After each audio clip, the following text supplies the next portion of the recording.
ఆలోచిద్దాం.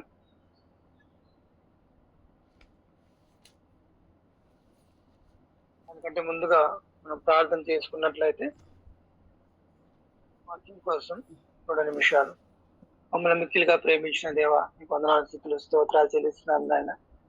నిజంగా మీరు ప్రేమించి తండ్రి ఎంతగానో మాకు ఈ లోకానికి వచ్చి ప్రభువా మీ ప్రాణాన్ని పెట్టారు.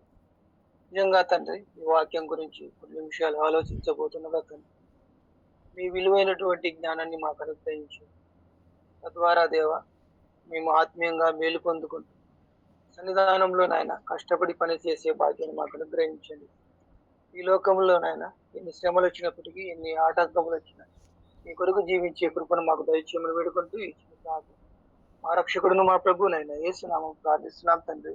ఆమేన్. ఆమేన్. నిజంగా వాక్యంలో బైబిల్ గ్రంథంలో నుంచి కొన్ని మాటలు మనము ఆలోచిద్దాం. భూమి మీద దేవుడు సృష్టించినటువంటి జంతువుల గురించి ఆలోచించినప్పుడు నిజంగా 1,30,000 జాతులు దాకా ఉన్నాయని కొంత అంచనా వేయడం జరిగింది. నిజంగా ఈ యొక్క జంతువుల్లో దేవుడు మానవుని ఒక జంతువుల కంటే ఉన్నతంగా ఊహించినట్లుగా మనం చూస్తాం. నిజంగా యాకోబు రాసిన పత్రిక 1వ అధ్యాయం 18వ వచనంలో నేను చదువుతూ ఉంటున్నాను. యాకోబు రాసిన పత్రిక 1వ అధ్యాయం 18వ వచనంలో ఆయన ఏమంటాడంటే, ఆయన తాను సృష్టించినటువంటి వాటిలో మనము ప్రథమ ఫలముగా ఉండునట్లు సత్యవాక్యం వలన మనలను తన సంకల్పం ప్రకారము కనెను. ప్రథమ ఫలముగా ఉండునట్లు. నిజంగా దేవుని యొక్క ఉద్దేశము మానవుణ్ణి అత్యున్నతమైనటువంటి అంటే హై పొజిషన్ లో ఒక ఉన్నతమైన స్థానంలో ఉంచాల భూమి మీద అనేది దేవుని యొక్క సంకల్పం లేదా దేవుని యొక్క ఆలోచన. సో అందుకే జంతువులన్నిటికంటే నిజంగా వివేచన శక్తి అయితేనేమి, జ్ఞానం అయితేనేమి, తర్వాత అత్యధికంగా ఏమిచ్చాడంటే మాట్లాడే శక్తి. నిజంగా కదా, మానవుడు చక్కగా మాట్లాడతాడు. అసలు ప్రతిదినము కొన్ని వేల మాటలు మాట్లాడతాడు.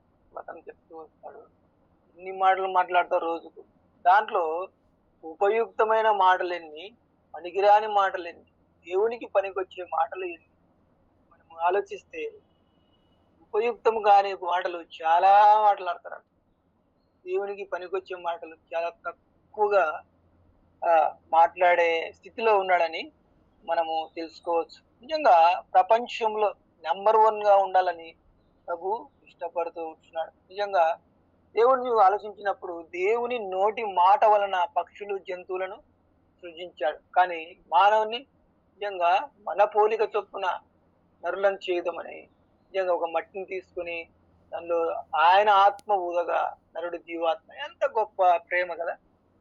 నిజంగా దేవుని యొక్క సంకల్పం గురించి, సృష్టి గురించి మనం ఆలోచించినప్పుడు మానవుల పట్ల ఉన్నటువంటి శ్రద్ధ, ప్రేమ, దయ, తర్వాత మానవుడిని ఒక ఉన్నతమైన వ్యక్తిగా చూడాలనుకున్నటువంటి గొప్ప దేవుడు.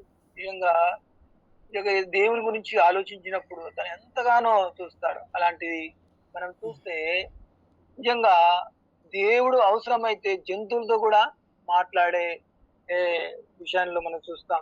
నిజంగా శపించినట్లు కూడా మనం చూస్తాం. ఆదికాండంలో చూసినట్లయితే 3వ అధ్యాయంలో ఆయన చెప్తూ ఉంటుంటాడు ఆ స్త్రీకి. నిజంగా ఆ స్త్రీ ఏమంటాడంటే సర్పము చావనే చావరు. అక్కడ 3వ అధ్యాయంలో 4, 3 వచనాల్లో చూసినట్లయితే సర్పం మాట్లాడుతున్నారు.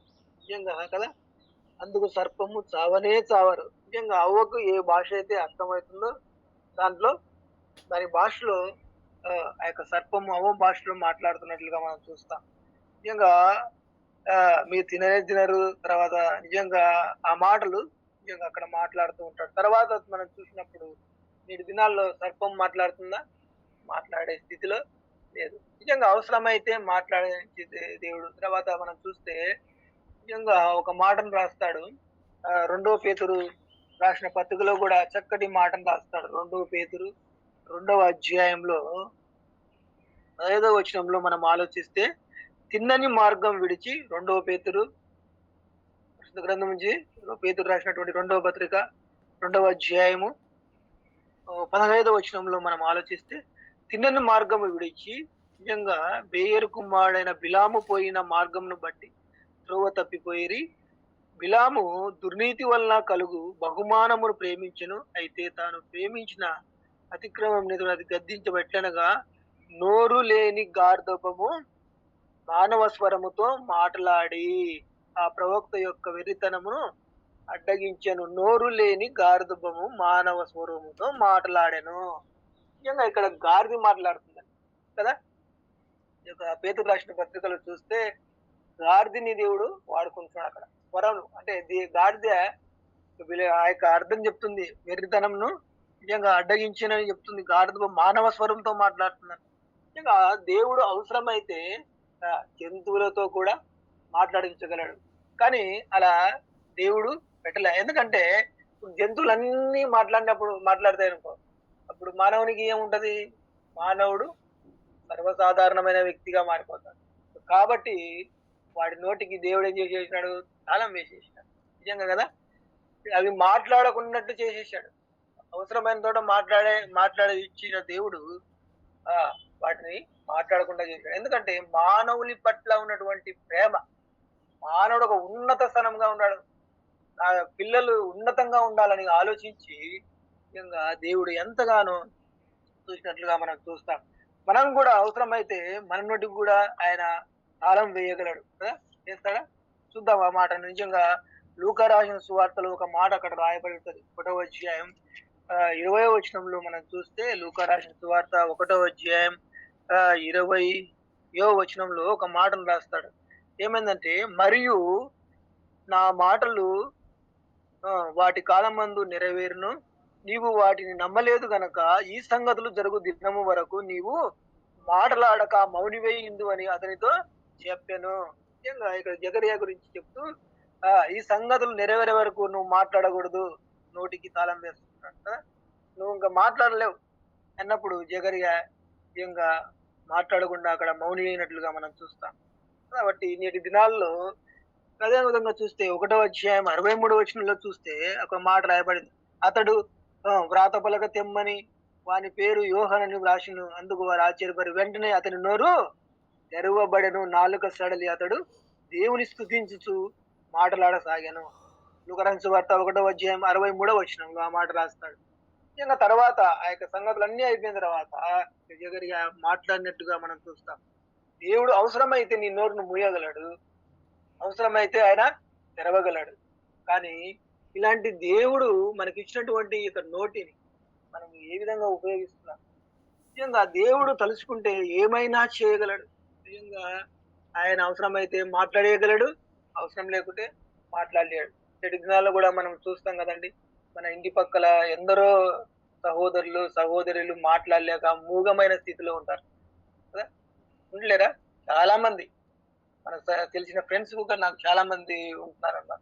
అంటే వాళ్ళు మాట్లాడలేరు వాళ్ళ జీవితంలో నోరు లేక బ్రతుకుతూ ఉంటున్నారు. కానీ దేవుడు ఒక చక్కటి నోరు మనకిచ్చి, మాట్లాడడానికి ఇచ్చి, మన భాషను, మనలో ఉన్నటువంటి హావభావాలను వ్యక్తపరచడానికి ఇచ్చి, దేవుడిని ఎంతగానో స్తుతించడానికి ఇచ్చినటువంటి ఈ నోరును దేవుని కోసం మనం వినియోగించకుండా వ్యర్థమైన వాటిని, నిజంగా అల్లరితో కూడిన ఆటపాటలైతేనేమి, తర్వాత పనికిరాని మాటలు, అందుకే అంటారు కదా, నిజంగా ఇలాంటి మాటలకు మనము మన యొక్క నోరును వినియోగిస్తూ ఉంటాం. ఎంత బాధాకరం, ఎంత వేదనకరం. నిజంగా దేవుడు తను చేయాలనుకుంటే ఆ అది చేయగలడు. నిజంగా మనం చూసినట్లు దేవుడు ఇంతగా మనిషిని ప్రేమిస్తే ఆదికాండం చూస్తే మనకు మాట, ఆదికాండము 2వ అధ్యాయంలో ఒక మాటను మనం చూస్తే 2వ అధ్యాయము 18వ వచనం అనుకుంటా.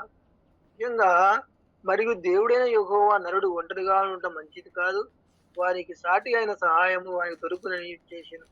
నిజంగా దేవుడు మంచి చెడ్డలు ఇచ్చే వృక్షాన్ని వేసినప్పుడు దేవుడు ఒక మాట చెప్పినాడు, ఇది తినకూడదు అని చెప్పినప్పుడు అవేం చేసింది? దేవుని మాటను పక్కన పెట్టింది.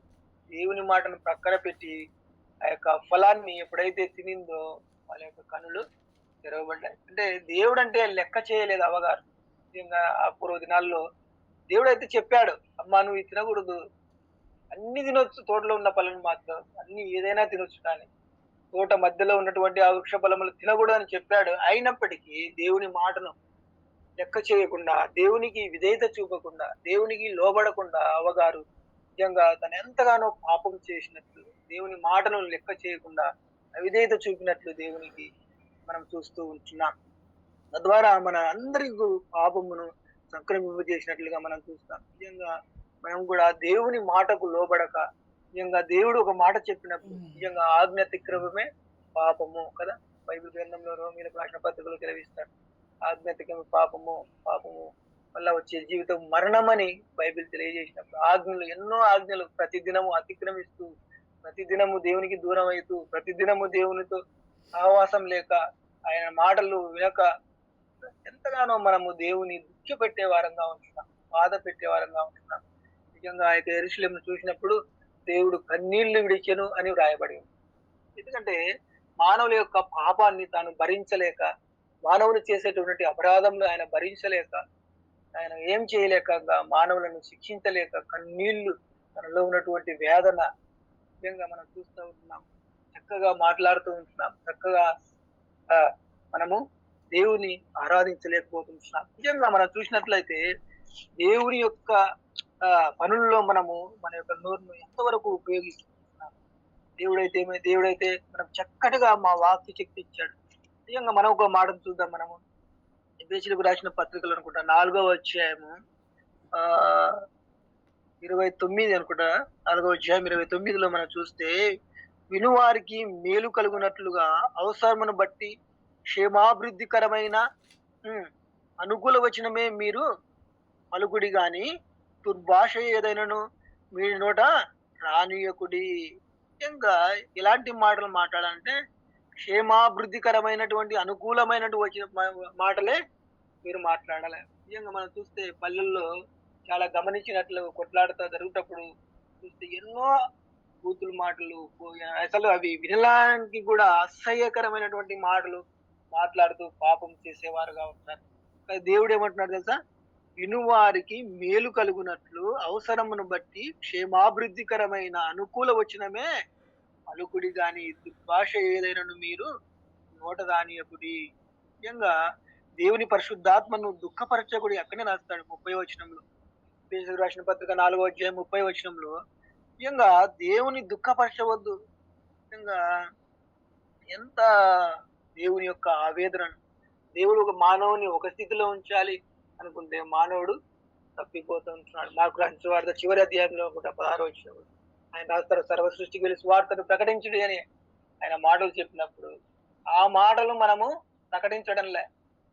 నిజంగా ఎన్నో వ్యర్థమైన మాటలు మాట్లాడతాం కానీ ముసలమ్మ ముచ్చట్లతో నిజంగా చాలా మంది స్త్రీలు కూర్చొని ఒక పల్లె ప్రాంతాల్లో అయితేనేమి, టౌన్లో అయితేనేమి వ్యర్థమైన మాటలు మాట్లాడుతూ వాళ్ళు ఇట్లా వీళ్ళు ఇట్లా కాలం గడుపుతారు. కానీ దేవుడిచ్చినటువంటి నోరును దేవుని కోసం మనం వినియోగించకుండా నిజంగా వ్యర్థమైన వాటిని నిజంగా ఉచ్చరిస్తూ దేవుని దుఃఖపడుతూ ఆయన నిజంగా ఎంతగానో వేదన పడుతుంటున్నాడు, ఎంతగానో బాధపడుతుంటున్నాడు. నిజంగా మనం చూస్తూ వచ్చాం కదా, దేవుడు అవసరమైతే మన నోరును తెరవగలడు, అవసరం లేదనుకుంటే మూయగలడు, అవసరం అనుకుంటే జంతువులతో మాట్లాడగలడు, అవసరం లేదనుకుంటే వాటికి తాళం వేయగలడు.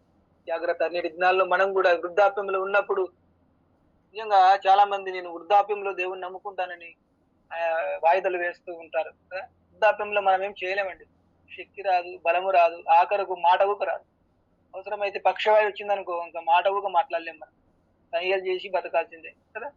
ఎంత గొప్ప దీనస్థితిలోనికి వెళ్ళిపోతామంటే చివరి దినాల్లో అసలు మూగి సైగలు చేస్తూ జీవించాల్సిన స్థితిలోకి వెళ్ళిపోతాం. కానీ ఇలాంటి స్థితిలో లేనప్పుడే అందుకే ఏమంటున్నారో తెలుసా? సమయం ఉండగానే సద్వినియోగం చేసుకుంటూ దేవుని సువార్తను ప్రకటిస్తూ, దేవుని మాటలు ప్రకటిస్తూ, దేవుడిచ్చినటువంటి ఈ నోరును దేవునిపై వినియోగిస్తే ఆయన ఎంతో సంతోషించడానికి సిద్ధంగా ఉంటున్నాడు. సో అలాంటి కృప దేవుడు మనకు అందరికీ దయచేయలాగున ఆయన సన్నిధిలో సాగిలపడి నమస్కరిస్తాం. ఇలాంటి అవకాశాన్ని ఇచ్చినటువంటి ఆ దేవాది దేవునికి, ప్రభు వారికి ఆ యొక్క బంగారు పాదములకు వందనాలు తెలియజేస్తున్నాడు. Praise Lord brother. Praise Lord అన్న. మరి నిజంగా చక్కటి వాక్యాన్ని పంచుకున్నటువంటి మరి కన్నయ్య బ్రదర్కి ప్రభు నామమున వందనాలు తెలియజేస్తూ ఉన్నామండి. నిజంగా కదా, నేటి దినాల్లో మన యొక్క మాటలు చాలా మరి అన్నీ ఉపయోగకరమైనవే అయి ఉండాలి కానీ వ్యర్థంగా అయి ఉండకూడదంట. మరి 50% అన్నా మనము పనికొచ్చేటివి మాట్లాడుతున్నామా అనేది నిజంగా మనం ఆలోచిస్తే ఒక సగం పర్సెంట్ అన్నా మనము శ్రేష్టంగా మాట్లాడతామా, లేదంటే ఓన్లీ విశ్వాసులతో ఉన్నప్పుడు, మందిరాల్లో ఉన్నప్పుడు, లేదంటే దేవుని బిడ్డలతో మాట్లాడినప్పుడు మాత్రమే మనం శ్రేష్టంగా మాట్లాడతాం. కానీ మిగతా సమయాల్లో మన యొక్క మాటలు ఏ విధంగా ఉంటున్నాయి అనేది నిజంగా అవసరతను బట్టి దేవుడు ప్రతి ఒక్కరి ద్వారా హెచ్చరిస్తాడు కదా. మరి అన్ని మాటలు చూస్తూ వచ్చాం. మరి ఆ యొక్క మరి నా మాటలు వాటి కాలంలో ఏందో నెరవేరుననే మాట కూడా చూస్తూ వచ్చాం కదా. చాలా విశ్వాసంతో మనం ఎప్పుడైతే మరి మనం చూడొచ్చు శారా విషయం కూడా తను ప్రభువారు మరి గర్భం ధరిస్తావన్నప్పుడు తను ఏమాత్రమో నవ్వుతూ వస్తుంది కదా. నిజంగా ఆదికాండం 27th చాప్టర్లా ఉంటుంది అనమాట. నా మాటలు నిర్ణయ కాలమందు నెరవేరును అని, హిజ్ అపాయింటెడ్ టైం కదా. ప్రతిదానికి ఒక టైం ఉంటుంది. సో దట్ దేవుని బ్లెస్సింగ్ కూడా ఆయన చిత్తానుసారంగా ఒక సమయం ఉంటుంది. అంతవరకు మనము ఎలా ఉండాలంట, ఆయన యొక్క దీన మనస్కులై ఉండుడి అని అంటుంది. నిజంగా మన యొక్క మాటల విషయంలో అవి ఉపయోగకరమైనటువంటి మాటలుగా ఉండాలి. నిజంగా కొలస్సీ పత్రికలో మాట కానీ, ఎఫ్ఎస్సిలో కానీ మనం దినములు ఎంతో చెడ్డవిగా ఉంటున్నాయి. మనము ఒక 50% లేదంటే 100% ఆత్మీయంగా ఉంటే మన యొక్క మాటల ద్వారా, మన యొక్క నిజంగా మనం మాట్లాడే మాటల ద్వారా మనం కలిగి ఉన్న పరిశుద్ధతను కోల్పోయే అవకాశం కూడా ఉంది. ఎంతో కల్పితమయ్యే దేవుడు దుఃఖపడే అవకాశం, లేదంటే ఆయన మౌనం వహించే సమయం ఎట్లా అంటే మన యొక్క మాటల వల్లనే. కాబట్టి దేవుడు కొన్ని సందర్భాల్లో అంటాడు, ఒకవేళ సమాధానకరమైన వ్యక్తులు కాకపోతే వారికి పలకరించకపోవడం కూడా మంచిదే అని వాక్యం సెలవిస్తుంది. కాబట్టి మన యొక్క మాటలు ఆఖరి దినాల్లో ఉంటున్నాం. ఎంతో శ్రేష్టంగా దేవుని కొరకు మన యొక్క మాటలు ఉండాలి. ఆ యొక్క సువార్త నిజంగా దేవుని వాక్యం పంచుకునే విధంగా మన చుట్టుపక్కల మూగవాళ్ళను నిజంగా మనం గమనిస్తే వాళ్ళు ఎంతో కష్టపడుతుంటారు ఒక్కొక్క మాట తెలియజేయడానికి. నిజంగా దేవుడిచ్చినటువంటి ఈ యొక్క శరీరంలోని అవయవాలు ప్రతి ఒక్కటి కూడా ఏ ఒక్కటి మనకు లేకపోతే అది ఎంతో నష్టం. కానీ అందుకే అంటారు కదా, ఎన్నో మాటలు మనకు తెలుసు కానీ వాటిని ఆచరించే విషయంలో ప్రభువుకు దగ్గరగా, ఉపయోగకరంగా, మహిమకరంగా జీవించడానికి మన యొక్క మాటలు ఎంత మేరకు మనము ప్రభువు కొరకు ఉపయోగిస్తూ ఉన్నామనేది నిజంగా వాక్యపు వెలుగులో మనము గ్రహించుకోవాలి.